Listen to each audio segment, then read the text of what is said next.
Warahmatullahi wabarakatuh dan selamat sejahtera. Okey, untuk topik yang pertama kita dah selesai. Jadi diharapkan masing-masing dapat mengimplementasikan ataupun praktikkan bagaimana kita kata dalam konsep komunikasi itu ada etika komunikasinya, kemudian ada komunikasi berkesan. Bagaimana berkaitan dengan bentuk-bentuk komunikasi, maka diharapkan dia mampu menambah baiklah dalam kita berkomunikasi dengan orang sekeliling kita. Baik, jadi hari ini kita akan masuk kepada topik yang kedua. Topik yang kedua adalah kesinambungan daripada topik yang pertama.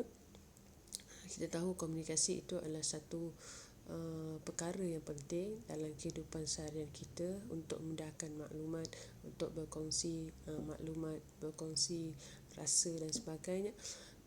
Maka hari ini kita akan sentuh pula berkaitan dengan konsep penyiaran, sama penting dengan komunikasi. Maksudnya selain kita kata kita berkomunikasi melalui face to face, maka penyiaran itu juga menjadi platform, wahana untuk menyampaikan sesuatu maklumat. Sebab itu pentingnya dalam penyiaran itu dari segi kontennya ataupun input-input atau isi kandungannya adalah yang bersesuaian dengan kehendak, kita kata bukan saja untuk mengejar keuntungan kan, maksudnya bersesuaian dengan kita kata budaya, cita rasa masyarakat setempat. Bukan sekadar untuk mengejar keuntungan. Baik. Dan kita tahu bahawa manusia sangat memerlukan kepada bila sebut media berkait dengan penyiaran untuk membantu meningkatkan kefahaman dan menambahkan ilmu pengetahuan. Sejak dari dahulu lagi, kalau kita tengok antara benda penting yang ada dalam sebuah rumah tu, kalau kita tengok di Malaysia kan, sama ada dia berada di ceruk kampung sekali mana pun, rumah orang asli ke, apa perkara ataupun apa benda yang di kebanyakan rumah ada benda tersebut. Apa dia? Biasa kita sebut televisyen lah. Televisyen, kalau kita pergi mana-mana pun, semiskin mana kita kata tuan rumah tu ke, sekurang-kurangnya dia ada TV. Tak kisahlah TV tu TV lama ke TV baru ke, maksudnya di situ ada kepentingan televisyen sebagai salah satu kita kata elemen kepada penyiaran tadi untuk menyampaikan maklumat ataupun kita kata mendapat sesuatu daripada televisyen itu sendiri. Baik, sebab itu penting kan dalam hidup kita ni, yang membentuk karakter kita, membentuk diri kita, kita boleh lihat berdasarkan kepada dia sangat mempengaruhi apa yang kita tengok. Sama ada kita tengok daripada televisyen ataupun apa yang kita tengok daripada internet. Bentuk visual ini dia mempengaruhi dalam membentuk karakter kita. Kalau kita banyak tengok dari segi konten-konten ataupun rancangan-rancangan yang berbentuk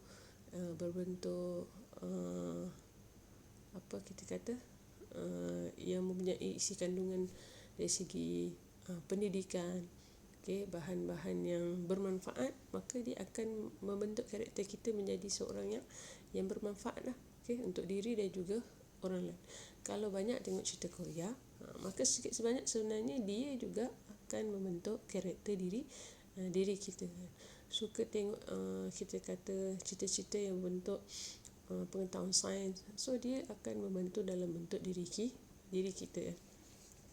Suka tengok rancangan-rancangan di YouTube ke, TV ke, Facebook berbentuk permotoran, dia sebenarnya berkait juga dengan karakter diri kita. Suka tengok apa lagi, apa saja dia sebenarnya akan membentuk diri kita lah. Apa yang kita tonton, apa yang kita dengar, apa yang kita dengar ni biasanya kita kata sama ada daripada radio, daripada orang bersiaran, daripada apa yang kita tonton juga kan. Apa yang kita tonton, apa yang kita dengar, apa yang kita lihat. Tiga perkara ini dia membantu ataupun mempengaruhi dari segi karakter kita. Okay. Kalau kita nak tengok diri kita tu macam mana, tengok balik tiga perkara ini. Dan macam mana kalau kita kata diri kita ni ada karakter yang pemarah ke dan sebagainya. Mungkin dengan sebab dari dahulu seorang ni melihat ayahnya jadi pemarah. So dia melihat karakter ayah dia dan secara dia kita kata apa yang dia lihat lah, apa yang dia tonton. So itu mempengaruhi diri dia. Tapi jangan pula bila kita ada sifat marah menyalahkan kita punya orang tua kan. Maksudnya benda tu kita boleh ubah kan. Baik. Dan sebenarnya kalau kita dari segi kaedah penyiaran ni menjadi alat sebagai menghibur dan merehatkan minda setelah penat bekerja kan.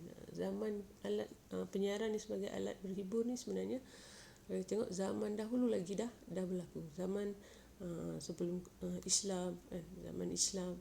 Kalau kita tengok orang Arab menghiburkan diri mereka dengan syair-syair kan. Okay, cuma kadang-kadang syair tu terlampau mendewa-dewakan orang, memuja-muja, so itu adalah benda yang tertegah ataupun benda yang terlarang. Kalau syair itu sekadar untuk menghiburkan, tidak ada sifatnya memuja, mendewa-dewakan, kemudian maka yang itu dibenarkan. Dan apa beza kita kata dari segi penyiaran Islam dengan penyiaran lain? Tentunya sama seperti mana dalam konsep komunikasi, dia asas utamanya adalah bersandarkan kepada Al-Quran dan Sunnah.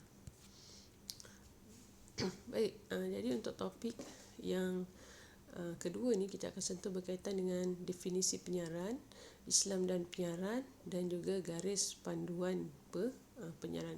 Tiga saja yang kita akan sentuh. Dari segi definisi penyiaran, merupakan aktiviti mengadun dan memancarkan rancangan radio dan televisyen kepada khalayak di sekitar kawasan yang dapat diliputi oleh alat penerima siaran dengan menggunakan sistem analog, satelit ataupun kabel.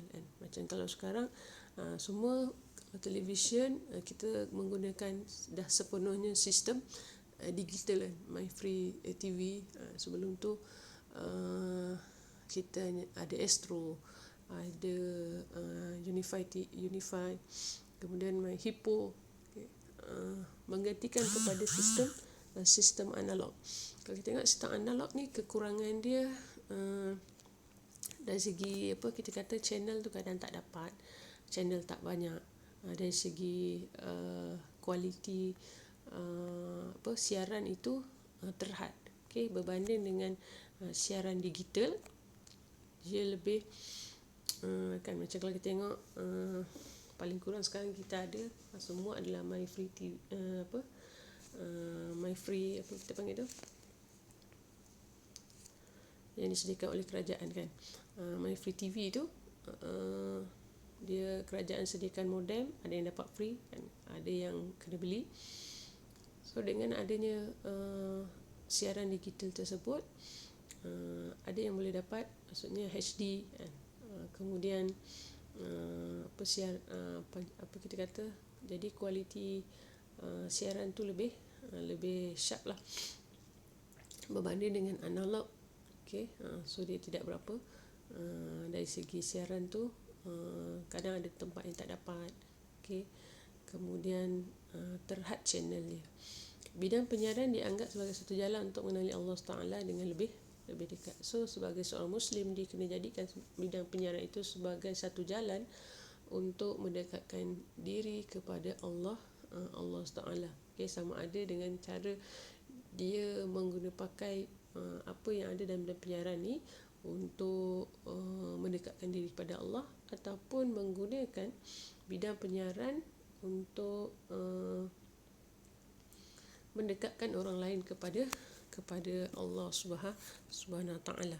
Okey, contohlah kita kata kita tengok sekarang ini dengan kepelbagaian rancangan TV, banyak rancangan-rancangan yang mendatangkan manfaat kepada manusia. TV1 ke, kita kata TV3, TV9, TV Al-Hijrah. So pilihan itu terletak pada diri kita, dan ditambah juga dengan kita kata penggunaan digital tadi, YouTube, media massa yang bentuk kita kata penggunaan internet, YouTube, kemudian Facebook. So semua media-media ini, media sosial ini boleh diguna pakai untuk kita kata sama ada memberi manfaat kepada kita ataupun memberi manfaat kepada orang lain. Dari segi bahasa, penyiaran bermaksud proses, cara dan perbuatan menyiarkan. Dari segi istilah, semua kegiatan yang adanya siaran yang menggunakan pemancaran atau transmisi dengan menggunakan gelombang elektromagnet atau gelombang yang lebih tinggi untuk dipancarluaskan dan dapat diterima oleh seluruh masyarakat. Maksudnya kalau kita tengok nak dapat siaran tu, biasanya dia ada pencawang-pencawang yang akan kita kata di situ akan dapat gelombang kan.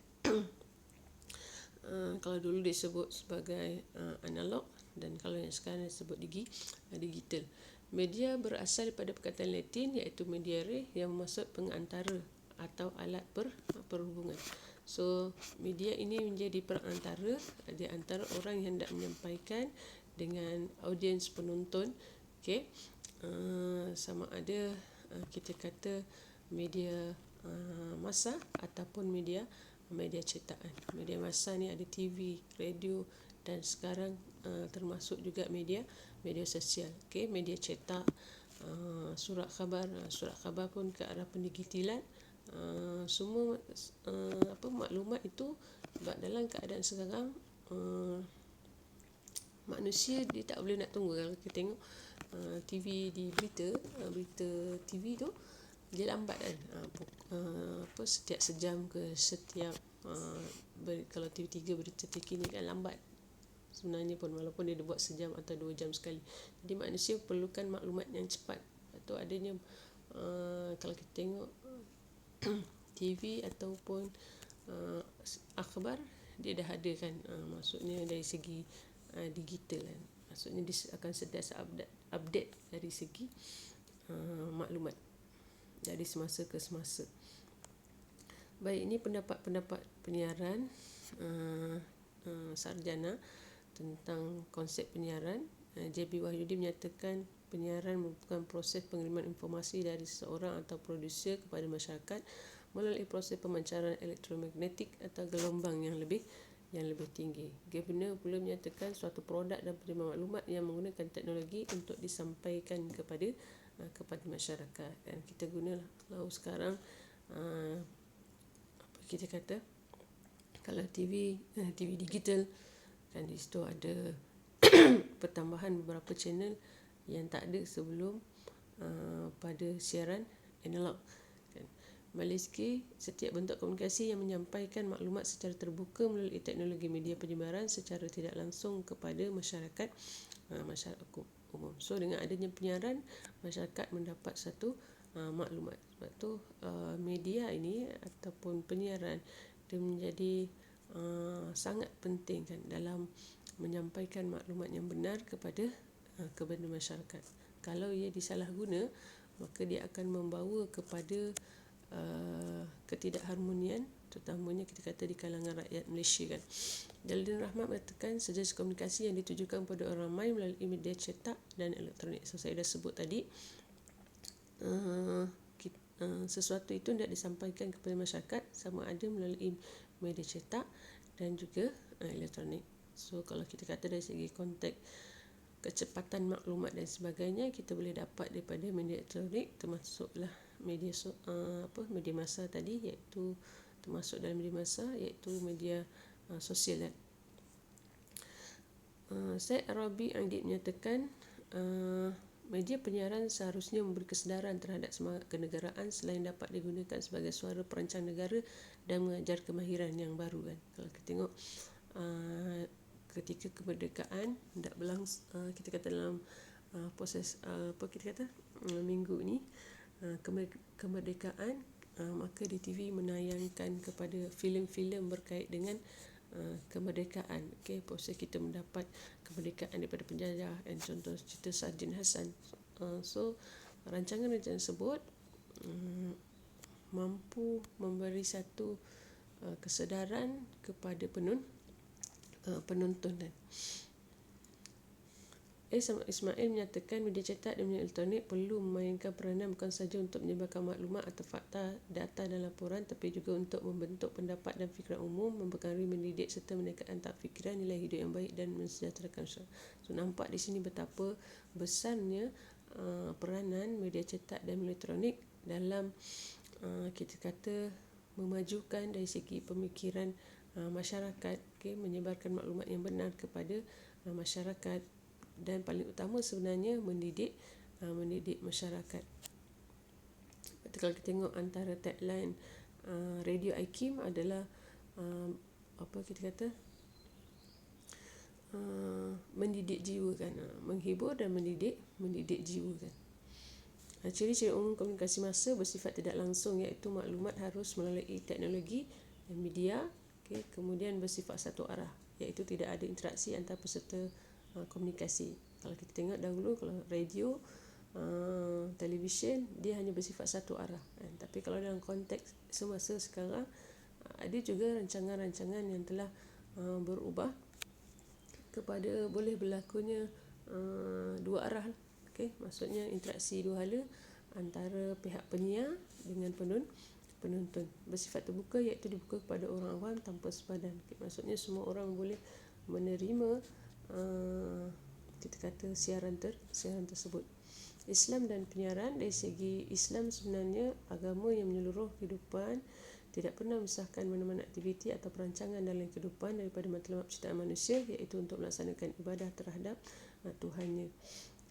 Sama juga dalam konteks komunikasi kita kata sebelum ni, ialah sebagai Islam, penyiaran juga termasuk perkara penting yang perlu diceburi kan, perlu diambil manfaat oleh umat Islam dan keseluruhan kita kata masyarakat Malaysia sebenarnya, untuk menjadi satu platform menambah baik diri dan memberi manfaat kepada orang lain.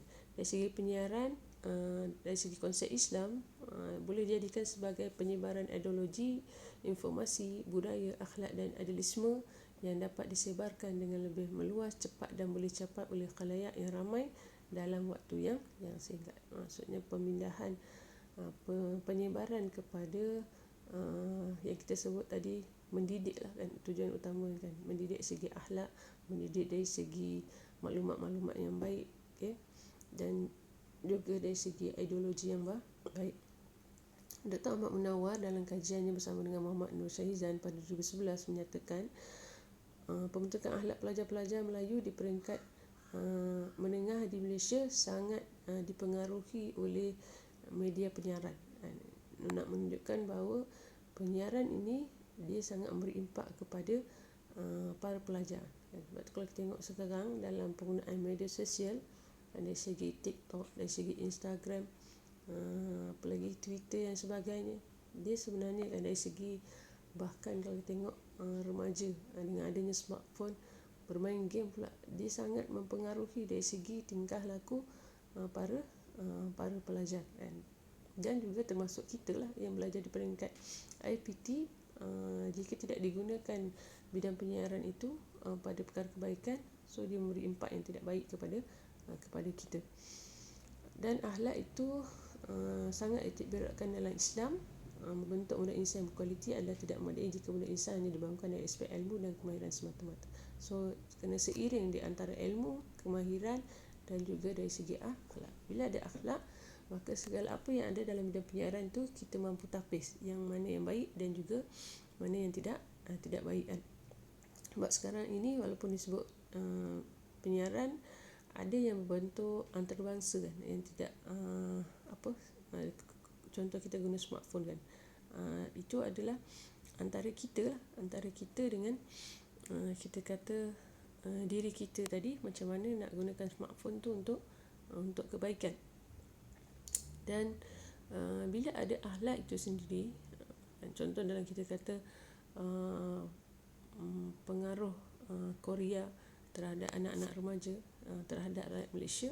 So bila ada akhlak, tak adalah sampai kalau kita tengok yang sebelum ini boleh naik atas pentas untuk peluk kita kata penyanyi Korea tersebut.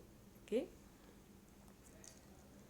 Baik, so setakat itu saja untuk kita kata sentuh tentang konsep penyiaran. So untuk topik yang seterusnya, pada kelak akan datang saya akan sentuh berkaitan dengan akta-akta yang berkaitan dengan penyiaran. So apa pentingnya penyiaran ini kita gunakan untuk mendapat maklumat yang baik. Dan saya dah sebut tadi, apa yang kita tonton, apa yang kita lihat, apa yang kita dengar, dan ia sangat mempengaruhi karakter kita, kehidupan kita. So pastikan bahawa kita gunakan media ini, sama ada media cetak ataupun media elektronik, untuk mendatangkan manfaat kepada diri kita, menambah baik diri kita, dan mendatangkan manfaat kepada orang lain. So bila sebut penyiaran, konsepnya tu sangat luas, dari segi televisyen, dari segi filem, dari segi penggunaan Facebook juga sebenarnya, penggunaan Instagram, dari segi termasuk dalam media masa iaitu media sosial, YouTube. So perkara-perkara tersebut kena dimanfaatkan kepada perkara kebaikan. Okey, sekian, terima kasih.